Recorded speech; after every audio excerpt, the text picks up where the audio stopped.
रहमान, मुतलबा यूसुफ।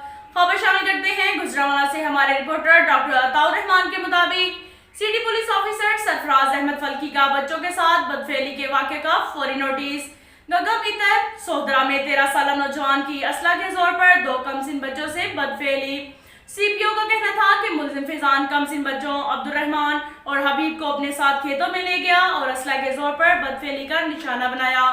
बच्चों के वालिद की दरख्वास्त पर मुलजिम फैजान के खिलाफ थाना सोहदरा में मुकदमा दर्ज कर लिया गया। कमसिन बच्चों को मेडिकल के लिए अस्पताल मुंतकिल कर दिया गया। मुकदमा दर्ज करके मुलजिम फैजान को गिरफ्तार कर लिया।